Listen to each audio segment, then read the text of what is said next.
MMA Now, Power Move, Film On TV Network. What's crazy is I started the camp with a few injuries, and I was a little worried, but everything worked good. I added a new swimming program that helped, and everything. Me and my striking coach Jamal, we had such a good game plan. The angles we were working, got back to boxing a lot, and just not staying in front of the guy, and literally everything, throwing the right hand off the check hooks, everything, the jab, everything was just on. It felt on so good. For whatever reason, fighters never really utilize their boxers the way you have. GSP has, other guys have done it. How did you stay so consistent with that jab? Most guys just throw winging power punches, but you seem to utilize it perfect. Well, like I said, my coach Jamal, that was the game plan. The big time game plan was the stick move. We weren't going to stay in front of him. The only chance he had was to really just try to get me down and hold me, because his ground game wasn't better than mine. He had a good strong body lock and control position, and I just felt like everything came together. It was perfect. I didn't listen as good as I should have in the corner as far as stepping off and landing the power right hand, which is what we worked the majority of camp. So I'm disappointed in myself and sorry to my coaches about that. But everything else, it seemed good. Got a little tired, ring rust. This inactivity, fighting once a year stuff has been killing me. If I could just stay consistent and fight every few months, I don't think I would ever get tired, because I'm known to be a cardio machine. And I know it probably didn't look like I was that tired in there because I kept throwing. I'm a volume puncher.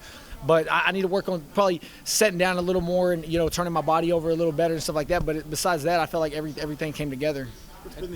What's been the issue with that inconsistency in terms of how frequently you're fighting? Has it been more injuries, or is it just not getting that call? And will you be kind of proactive in getting Joe Silva and Sean Shelby's ear and say, I'm ready to go, let's get me back in a couple of months? No, Joe Silva's been great. He's messaged me multiple times, and I've actually had to say, hey, I'm not healthy. I've had basically 4 surgeries in the last 7 or 8 years. So, obviously I've only been in the UFC 4, but I've had 2 surgeries in the last 4 years since I've been in the UFC. And after my last fight with Jake Matthews, I went and I thought I had a pulled groin, and I went and got an MRI, and they said my hip was messed up, and I had to have labor room surgery on my hip, and I had an impingement in there and had to get all that fixed.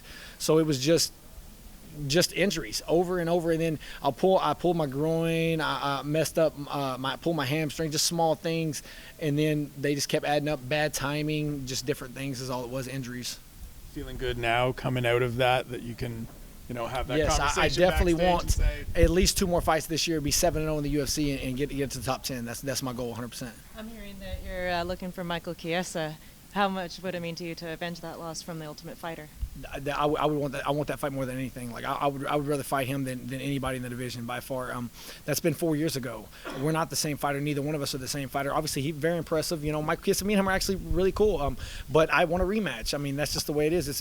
It's not like the fights happened last year or something. It's been 4 years, and he's been acting like this whole time that his career is way ahead of mine, and I need to catch up. And I agree with that. He's been fighting more than me, but he had a great impressive win. So I'm probably not going to get the fight, now, just because he just beat a number 7 ranked guy or 8 ranked guy. But I'm coming for him, and he better be ready, because I'm going to get that rematch, and I'm going to win, and I'm going to be a world champion. I really believe that with all my heart. Who do you want next? Obviously, if you can't get Chiesa, there's a lot of guys probably on your hit list at this point. I've mostly thought about him, to be honest, because I didn't really think he was going to win this last fight. So I thought I can really catch him off a loss, and then he'll have to fight me after 5 wins.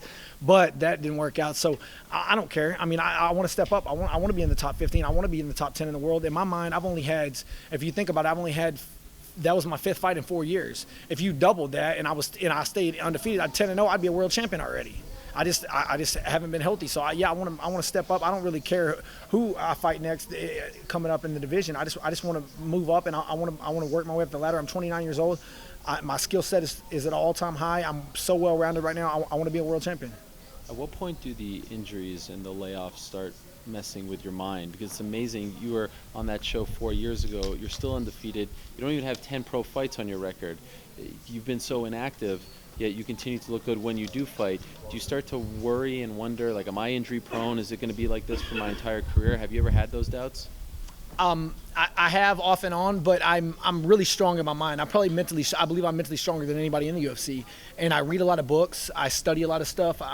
My coach, Master Lloyd Irvin, he's really big into the self-help, personal development stuff. And when I first started training with him years ago, I got into it, and I've probably read, in the last 4 years, I've probably read 25 books. stuff. And that sounds a little cheesy to some people, but it really, it really helps make your mind strong. And I believe that no matter what happens, certain things may delay my destiny, but nothing can stop my destiny. I really believe that if it wasn't my destiny to be a world champion, God wouldn't have put it in my heart so strongly. So I believe that whether sooner or later is coming. I saw you yesterday. You were very confident that you were going to win, but I believe you called for a finish. Yeah. Are you disappointed? Very disappointed. I couldn't. First of all, I was talking to my coaches about it, and they know that I'm my biggest critic, and I'm never happy about anything. I'm so mad that that's the third time in the last 4 fights that I've landed that flying knee and haven't put them out. Like, one of these days it's going to be flush. If I land that another inch on every guy, I got 3 bonuses in a row. And I was disappointed about that, because when you don't fight but 5 times in 4 years, you're a little hurting for money too. Yeah. So you try. Yeah, I was very disappointed. I really thought I was going to be able to finish them.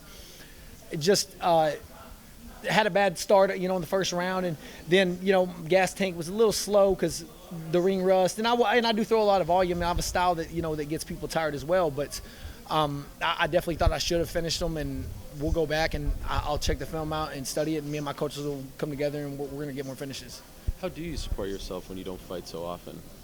Well, when I do my training camp, I live in Texas half the year, and I live in Maryland, Temple Hills, Maryland, at Team Lord Irvin half the year. My coach, he's a lifesaver, Master Lord Irvin. He's literally changed my life. I get to train up there for free, and he has a fighter house I get to stay in, and I'll go up there 2 months in advance, and that really helps me a lot. And then back home, I teach some private lessons now, and I was a bouncer off and on, working at clubs and stuff like that to make ends meet. And last fight, I got the bonus against Jake Matthews, so that helped me a lot. Even though Australia, killed me on the taxes, that helped me a lot enough to where I was very smart with my money, and I just made it last, now until now, and then now I should be good to go and hopefully get the fight in a few months.